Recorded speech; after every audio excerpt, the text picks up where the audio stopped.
With me, Malvika. Let's take a look at the top story of the hour. In a heartbreaking tragedy on the Hyderabad-Bengaluru highway, a private sleeper bus carrying over 40 passengers erupted into flames near Chinnatekur village in Andhra Pradesh Kurnool district early this morning, claiming at least 25 lives, including 5 women and 2 children. The Kaveri Travels bus en route from Hyderabad collided with a motorcycle at high speed around 3 a.m., trapping the two-wheeler believed to have a full fuel tank underneath and igniting a massive blaze that reduced the vehicle to ashes.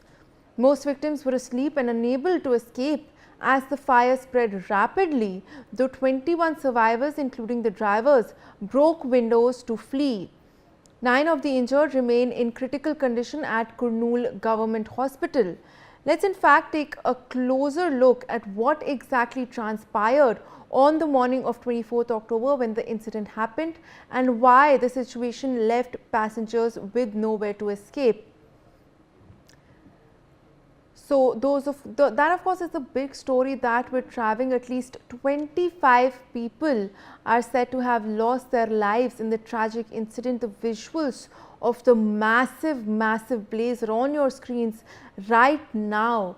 The collision also trapped a bike underneath, which was said to have a full fuel tank, which is probably what contributed to such a massive blaze, and we have those visuals for you over there. At least 25 people died in this accident, although around 21 people are said to have survived, including both of the drivers. My colleague Belly Thomas is joining us for more on this story. Belly, this big accident that has taken place, how many people, there are at least 25 casualties that we're getting to know at this point in time. What are the latest updates with regards to that?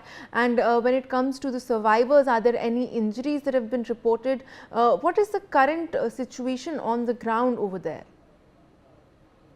Malvika, this bus that was bound to Bengaluru from Hyderabad, a Volvo sleeper bus, had around 41 passengers, including the 2 drivers. And this bus near Chinnatekur met with an accident with a biker colliding with a bike rider.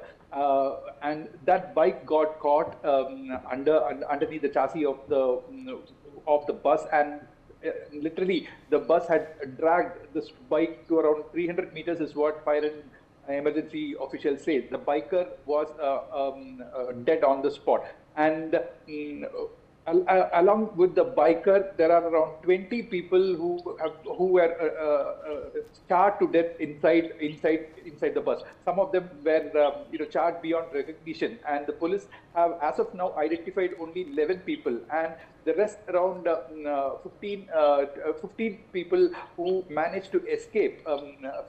15 managed to escape through the rear door, while 4 to 5 people managed to escape from the side by breaking open the windows, the glass windows of the bus. So they were, kind of jumping out from the rear window that were broken. The bus was at a 6 to 7 feet height, and from there they had jumped. And some of them fell down on the road with their head landing first and with their backs landing, so they were injured, and literally they had to be dragged to the side of the road by the other fellow passengers and commuters who had come for their rescue. So by the time the fire officials reached the spot, the bus had totally engulfed into one big ball of fire, and it was like burning with all the inflammables inside, like the bed, the cot. The sleepers would have a lot of pillows and cot and blankets. So all caught fire, and people were literally trapped inside because the only door, which would be the exit and the entry door, which is attached near the cabin door, wouldn't open because it is jammed due to a possible short circuit, is what the fire and emergency and the police officials tell us. So literally it was like, these passengers were trapped inside. Most of them were asleep, and a few passengers who noticed the fire initially, they started waking up the other passengers, and there was like, they were trying to punch and kick open those glass doors to break. There were no hammers inside or anything. So luckily, they around 15 of them jumped through the rear glass windows that were broken, while 4 to 5 managed to escape. So 21 people were rescued from that entire passenger list. And we are told that the drivers who had gone absconding by escaping through the cabin door had fled the spot without saving any passengers, and a case has been registered against them as well, and they would be arrested and interrogated as to what exactly went wrong and whose fault was the accident occurred, on whose fault is yet to be investigated by the police. Well, Benny, stay on with us as